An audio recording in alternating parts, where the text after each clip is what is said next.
Hey guys, we're going to learn about making holes in a specific part file and how to dimension it, but first we have to understand these different types of alternate views that we might use as well, specifically with holes.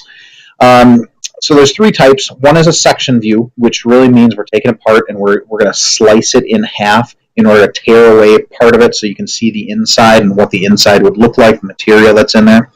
Another one would be an auxiliary view, which just means if we don't have enough information from the top and the right and the front views that we normally see, we've got this extra, this auxiliary view so that we can see that. And then finally a detailed view, which just means something's not zoomed in and there's detail in a certain area of a part file that I want to know more about, so we blow it up so that we can see the whole thing. So let's talk about those separately. First, the section view. And here we have an example from one of the automobile blocks, cars, the top part, the windshield, kind of that clear plastic part. And you can see down here, you've got this dotted, kind of a strangely dotted line. This is called the cutting plane line. In other words, that's like the knife that we're taking to this part, so we can chop away part of it. So if you ever have a section view, you're going to have a cutting plane line that shows you where the part is being cut. And you'll notice that the arrows are pointing in one direction. And what that means is that's the direction we look. So essentially, this part up here is being chopped away so that we can look at the part here. And when we look at it, this is what it would look like on the inside. And a couple things here in the PowerPoint. There's the thick broken line. Oh, it's also labeled with a letter so that we can find it in a different part of the drawing file. But inside, when we actually see this section view, we see section lines. In other words, these diagonal lines that show the material that's there. This is material. The other part inside here is not. Okay, so that's a section view. There's three different types: full, half, and offset. We'll talk about those three right now. The full section is an example like we just did, where the cutting plane line cuts through the entire part. Most of the time, that's what we're going to be dealing with. Here's another example of that. So we've got this cylindrical object, and we're looking from the top view of this, and the cutting plane line cuts through the entire thing. So this is a full section view, and you see the arrowheads are pointed to the left, so it's as if we're looking to the left side of it, and this part over here is going to be the part that goes away, because it's like we're chopping that part off so we can look at the inside of it. And when we do that, this is what we might see on the inside, and again, you see those diagonal section lines to show that that's the material there that we cut through in order to see this inside view. A half section is a little less likely, but you might see it every once in a while. It just means we're not cutting through the entire part. You might see something like this, where the cutting plane line goes this way, then goes down, and then goes over again. So it's essentially cutting away a quarter of the entire part. And you'll notice there's only one arrowhead showing that we're looking at the inside of this part to the left. And then finally, the offset section, something you should know about, but something in IED that we're really not going to be looking at a whole lot.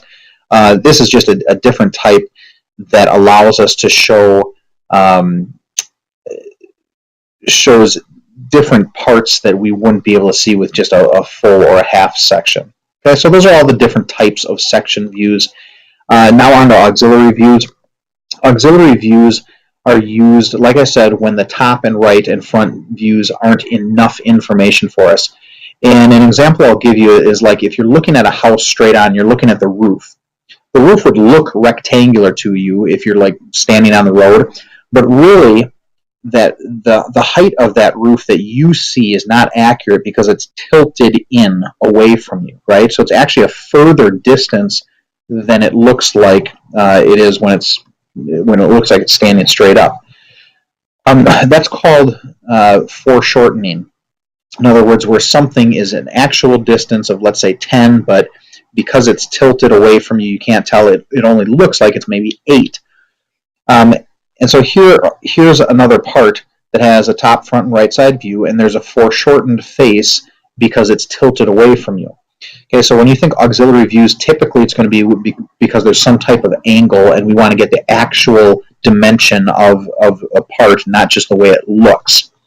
So we're going to see this later on when we do our model train later on in the year as well. We're going to have an auxiliary view in one of the parts. What that means is instead of having an isometric up in the right-hand corner like we normally do, we have this auxiliary view that shows the actual distance and the true height of the surface that we're looking for. So that was section view, auxiliary view, and now finally the detailed view, which is what you'd think it would be, just trying to blow something up so that we can see it in more detail. So here's an example of this part. It's got a bunch of little teeth in it. And if we wanted more information on the teeth, you know, how far apart are they, what are the dimensions, what angle are they at, this just isn't enough information on the drawing file to be able to do that. So you see this semicircle, or actually a little bit more than a semicircle with arrowheads on it, and again, labeled with a letter so that we can put it on a different portion of the drawing. That's the part. Everything enclosed within that circle is what's going to be blown up for us in a different part, which is shown down here, different part of the drawing, so that we can put those angle measurements on, or the dimensions, or whatever else. So now we have all of the details of that specific part of the overall piece that we're looking for. So those are different types of views that you might see, different than traditional ones that you learned up to this point, and understanding those will allow you to go on to understand how to make holes in parts and how to dimension them, and potentially use some of these different views as well.